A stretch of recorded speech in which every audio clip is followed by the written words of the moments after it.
Good evening and welcome to 30-minute reviews, The Watch List, a new series we're going to be doing starting this week as part of two new special series we're going to be doing on this podcast, just to kind of feel things out and see how things kind of work and all of that. So I kind of want to expand the options for listeners a little bit and talk about more than, what we've been doing. So, which has always been the goal of the show, is to talk about a lot of stuff. So what we have here is we're going to be talking about TV shows on this. And the reason for this is you ever talk to someone and they're like, oh, here's something you should watch. This is really good. Go watch this. And you're just like, all right, yeah, I'll add it to the list and I'll watch it eventually. So I just have this giant backlog of TV shows that I said I'd watch or I was going to watch or I looked at on Netflix or HBO Max and I was like, oh, that looks cool. Let me watch that. And then I just never did. I forgot. I got too busy with work or with other things, and it just never happened. So, what what what this show is designed to do, what this show is going to do is going to, number one, let me watch some of these shows and give a reason for me to watch some of these shows, and it'll also allow me to engage with other people who have maybe not gotten on board with it. So, like this show that I'm starting with today, and I'm going to admit, I thought it was a science fiction show. I don't know why exactly. Maybe I'm mixing it up. Maybe I'm mixing up with Outer Range, which I think was a Amazon show that had a kind of similar title, and I'm conflating the two. Regardless of why I thought this was the case, I watched this. I started with Outer Banks, which after one episode, I can't say I'm 100% committed on. Now, it's not like some pilots where I'm like, I'm not going to continue, or like some pilots that are just like on the fence leaning negative. This one's on the fence leaning more positive. Um, and I am enjoying the show. I did enjoy the first episode. I think that when we talk about a TV show, it's unfair to talk about a pilot as a representative of quality for the, what's it called? For the show at large.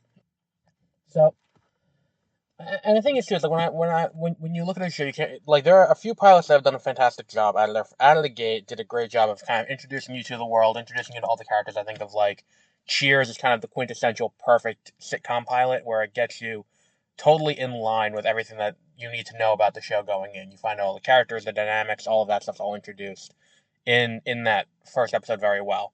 The Office is another one that has a very very solid pilot. Um, and I would say something like House of Cards also has a great pilot. Kevin Spacey being what he is, regardless, like it's a solid pilot from House of Cards. There are other shows that have not quite as good pilots. I can't think of any off the top of my head. But like you're inherently doing an uphill battle because the pilot has the unenviable task of getting the viewer who is tuning in for the first time on board with what the world is, who the characters are, how they're how they're going to relate to each other. And then on top of that, especially for a show like Outer Banks in this case, which is ostensibly a drama, it has to sell you on the fact that of who these characters, like of what the plot's going to be and what the central conflict is going to be, which is a lot. It's a lot for a show to do in 50 minutes.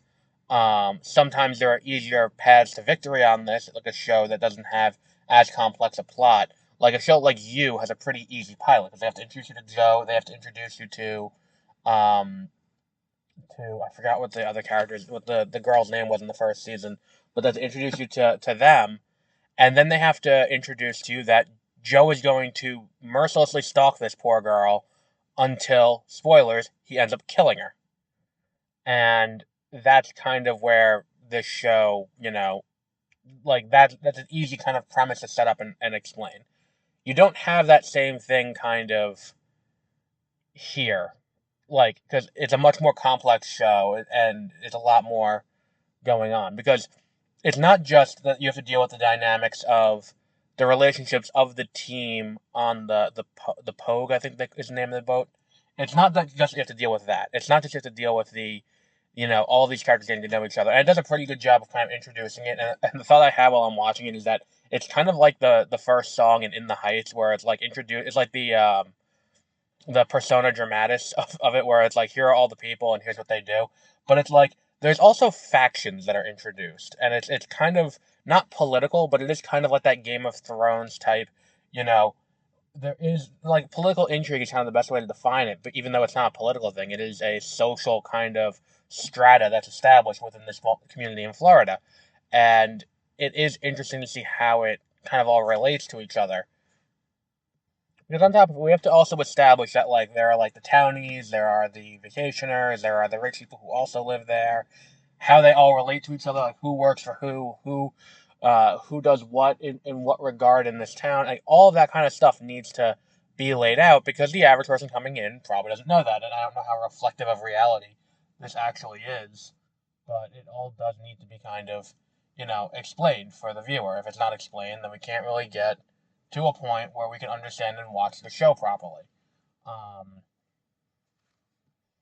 and it does a pretty good job of laying that out and kind of setting up kind of dynamics. I will say this: the big kind of like important, like almost cataclysm event of the show does happen in like a nighttime scene where you're sitting there and you're like, I'm not 100% certain what's going on or who's here because it's not a great setting to have this important payoff moment.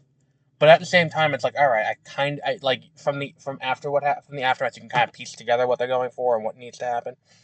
It is a weird situation to put them in with that. Um, and you get the Chekhov's gun of it all, where it's like, oh, there's a gun, and now the gun's gonna go off by the end of the episode, and it's like, all right, cool, let's move it along. And like, I think all the characters get along great, and I like the dynamic. I think that the only other issue I really had was it with that the fleet, the people on the Pogue, um, they all kind of talk similar, and I've expressed this issue before.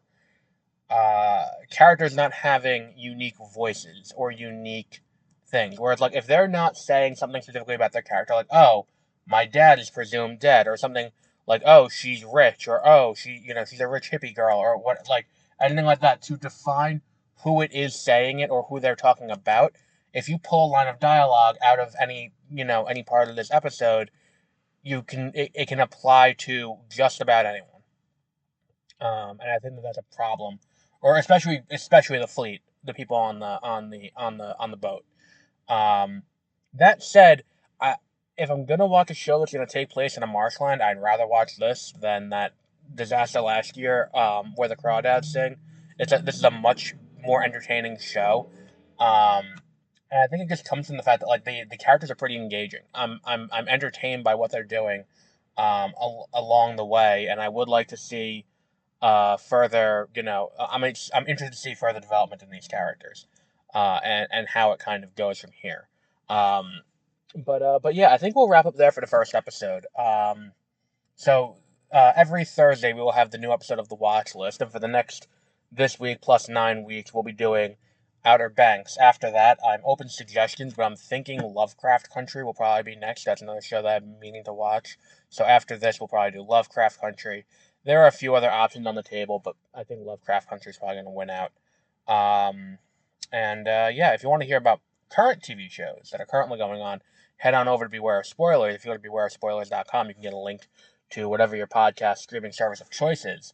And if you go there, you can hear us talk about The Mandalorian. You can hear Bad Batch. You can hear The Flash. You can hear, there's a fourth show, I feel like. Oh, The Last of Us, which is ending. And any new movies that come out.